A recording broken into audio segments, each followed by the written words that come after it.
They've got a long way to go. Dory over Echo HQ, and you have to forgive me for not being maybe as impartial as I should here, Dan. I don't want to see Dory going home.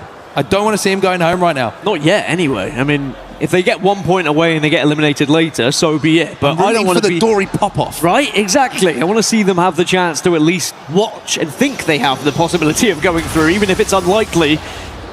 As all the teams now are starting to move west. Also want to bring up the fact that, by the way, Elite might have been cursed by me. They were dominating this group. They were looking like they were going to win all 3 of their group stage matches, and now they find themselves down in 3rd. But they do still have this last chance to make history and go unbeaten and win every single group stage that they are presented with. They are 6 points behind Alliance right now. Unlimit and Gen G are very, very close to each other at Barometer, and Unlimit are doing Unlimit things, which is running at them. Now, I could argue that Gen G are doing Gen G things by also looking to run at them. Either way, someone's going to run at someone. Someone has to die. The real question is, does someone run away during that fight? Because often that call is made. And it's an important fight as well, because the winner of this fight has the free rotation on the southern side through Cenote. And they can potentially take that western route. Come on, Limit. Why are you running? Well, that was almost a guarantee when you see Scary thing is, they are running towards Ninjas in Pyjamas because there's an Evo Harvester in the area that I think a lot of these teams have been taking a look at, not to mention the Survey Beacon, which is where Unlimit are heading towards. So Unlimit go up towards the Survey Beacon, NIP get their Evo Harvester, and they say that's their side quest completed, as Team Falcons taking a lot of bullets in the backside. GK, who are behind them at the moment, they're trying to go to Zeus, maybe to hit that balloon, move towards the Evo Harvester that's spawned, and you can see they haven't managed to hit one to get up to blue. They're just going to have to take a few more seconds to do so, to find their way maybe towards Stormcatcher, Survey Beacon. That's where another Evo Harvester is. And it gives me an opportunity to say, by the way, that Guild, in my personal opinion, I think I might have said this on broadcast before, is the funniest person in the Apex Legends Global Series. I can confirm that is the second time. He is the funniest person in the Apex Legends Global Series. Best one-liners, without a doubt. It's the second time you've said it this tournament. I will say it more. It's the 3rd time you said it this split. Yeah. And not that I've been tracking. I would take any opportunity. He's my favorite character. I can confirm Onset does regularly send me stream clips of the funny things that he says. Best one-liners. Often whether he means them to be funny or not. Hal, to be honest. I'm a big Guild guy. What can I say? Those spiders are loud, aren't they? As wolves now are going to... So you jump a little bit there. Move through. I had to turn my headset down. But it's interesting to see the positions that are currently being taken up, because no one really knows where this zone's going to finish, by the way. There is the potential that it shifts one way or another. I know that sounds like a stupid thing to say, but some of these zones are a little bit easier to read where it's guaranteed to pull all that way in. And some are banking on it pulling back towards Ceto Station a little bit here. Whatever way you look at this zone, it's another one that doesn't have a huge amount of naturally playable space. The fact that Gibraltar has been banned in match 5 as well makes it even more difficult for our teams to try and hold down a spot. A lot of them are going to try and get their backs to a rock and get that castle wall down a little bit later on, and then get the gen down behind it in the Watson. We are seeing a lot of Watson and Newcastle in the compositions, which the synergy is very good between those two legends. Getting to the spot is going to be another thing. Pathfinder we see in a fair bit of, a little bit of Rampart in the lobby as well. A little bit of Fuse as well. Sparrow, there's a sprinkling of a few different things actually. Axel's in a couple of compositions. Bangalore. I'm just going to list every legend in the game. Even some alters as well, which, you know, we have so much alter when we're on E-District, but it is funny how that dynamic changes when you move over to Storm Point. It's going to be Flat and GK running the altar as well, so they'll have that portal opportunity. But a lot of teams, again, showing their respect to one another on their rotation, avoiding gunfights at the moment. Because we still have 20 teams left as Zone 1 is about to complete its close, and we will get to see actually a little bit more information on Zone 3 and where we're going to be heading. Alliance might be sending it onto Flat. They've certainly been able to bully their way into Zone at the moment, but they are aware of Flat's presence. There's a few too many footsteps for both teams to enjoy. Nano's just going to back up a little bit closer to QZ and Big Louis.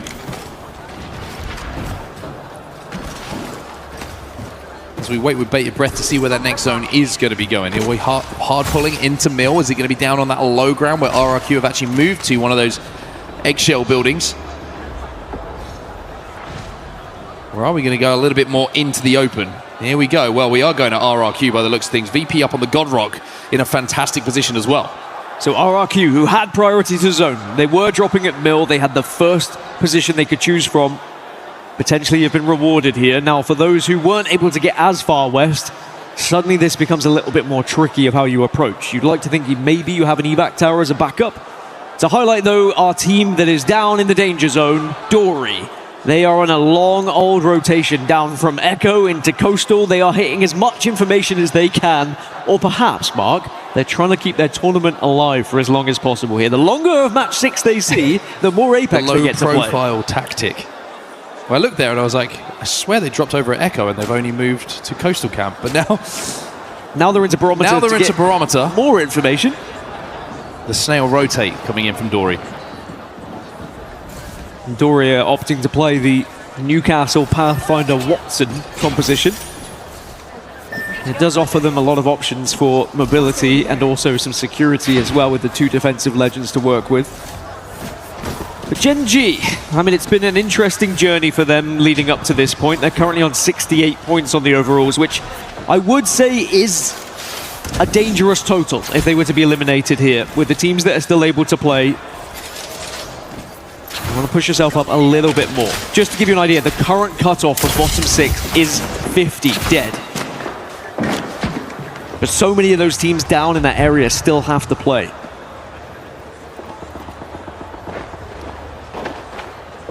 Ninjas in Pyjamas going to be playing the bottom of the rock formation here around the Spider Cave. And above them, it's KSH. Not going to be too worried about any funny business coming in from NIP here, considering that there's not a huge amount of Ultra in the lobby, and certainly they are not running it. Target spotted. But they will have to move by the looks of things in a few moments' time, and NIP then become a problem. They're not going to be safe inside of this zone. Still just under 2 minutes until they do have to move.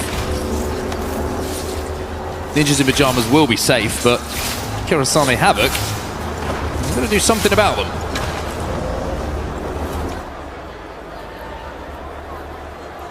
When we get to the later stages, a lot of these Watson teams are going to be relying on these gens to keep them alive. So it has to be a target for teams who aren't running the Watson. You have to make sure you eliminate the gen completely. And it is worth checking in on Dory constantly, because if they do die in this game, they are out. They would be our first team confirmed out of the tournament and key to be crushed. The bad news for them is that Elite Esports are in Cenote Cave right now, and they are firing down onto them. Perfect fight to take. They've already won it once so far. True. Kurosame Havoc are also looking at it, so this deep zone rotation from Dory is looking a little bit sketchy, if you ask me. They don't want anyone who's in the tournament to eliminate them but the ring, it would seem. They do have to be careful, because even though they've been taking a long time and I'm sure built up a lot of meds, if they have to go back into the zone after being forced out once more, it's going to be uncomfortable. It looks like they're hitting an evac right now, maybe a zip line. I'm keeping you updated on Dory's movements. On limit, GK are behind them at the moment, just peppering them a little bit. In front of them are going to be Elite Esports and Gen G. Gen G are still inside of the armory in front of them. But now they're going to be safe. You can see the top left. They are safe inside of this zone, so on limit don't really have to do too much here. Well, I think a lot of teams feel the same way. We don't need to move. We need more information, because we don't want to commit as the zone continues to transition a little bit further west. Somewhat southwest than it was before, so great news for Kurosame Havoc. And actually, if Dory can somehow wedge their way into zone, it could be massive. But again, look at the troubles they're going to go through trying to force themselves in. It's not just Kurosame, it's NIP that are there as well. This is the most invested in a game I've ever been. I'm a lifelong Dory fan. Over to Unlimit again, a little bit of damage being taken. Dory making their play. Dory making their play. Couple of trades on either side though. Hiramune brought back to his feet by the Newcastle, but he gets knocked down again. They get the castle wall down. Ninjas in Pyjamas though, they've moved up behind them. This is a scary moment. The tournament life is hanging on by a thread as Sheila starts to sing Dory are dead. They are gone. And unfortunately, their tournament is over as well. Our first confirmed team to be eliminated here at EWC and the ALGS Split 1 playoffs. And finally, Mark can stop being so invested, and we can start to look now over towards it's Falcons versus Alliance. And 2 of Alliance have gone down. 1 has been able to escape to keep Alliance in the fray, but it's a successful hold of Mill for Team Falcons. Just wiping away a tear. Sorry. There's always next year.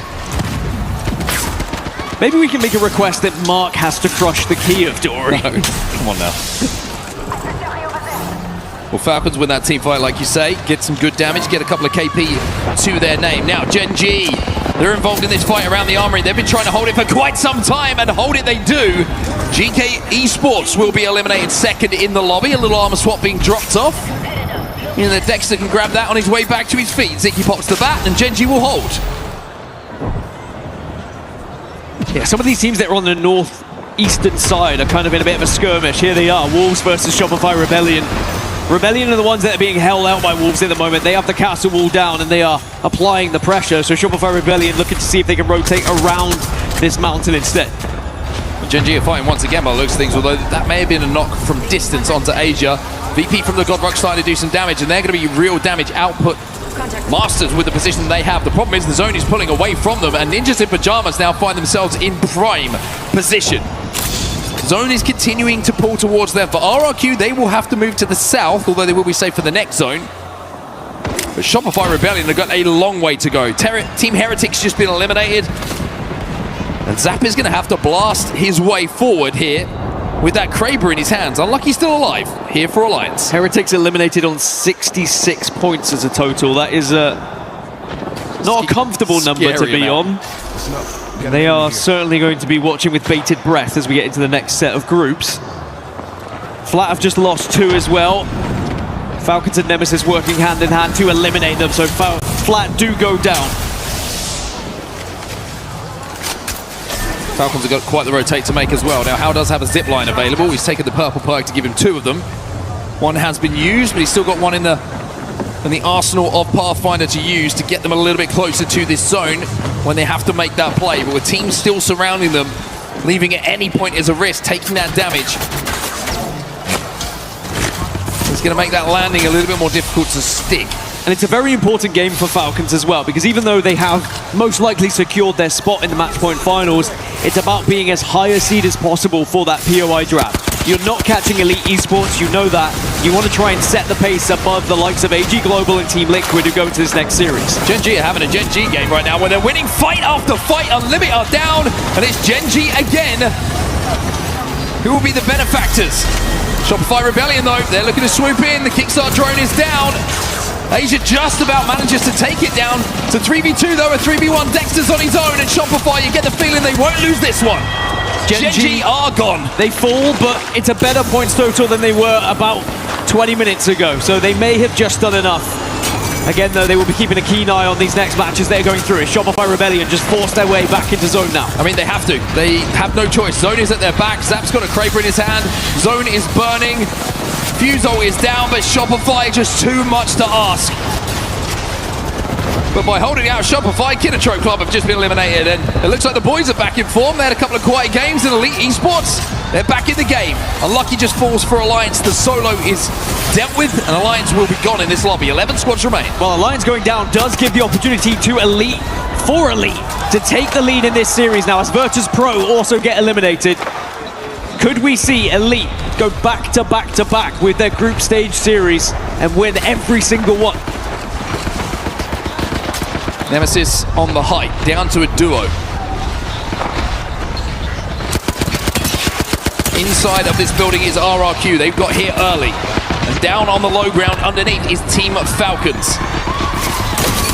And Alb finds Waltzy. We were talking about weapons that are synonymous with players. Well, let's talk about legends. This man knows path better than anyone. And with the angles that he's taking, you can see exactly why. Yeah, I love this position from Nemesis and Alb in particular.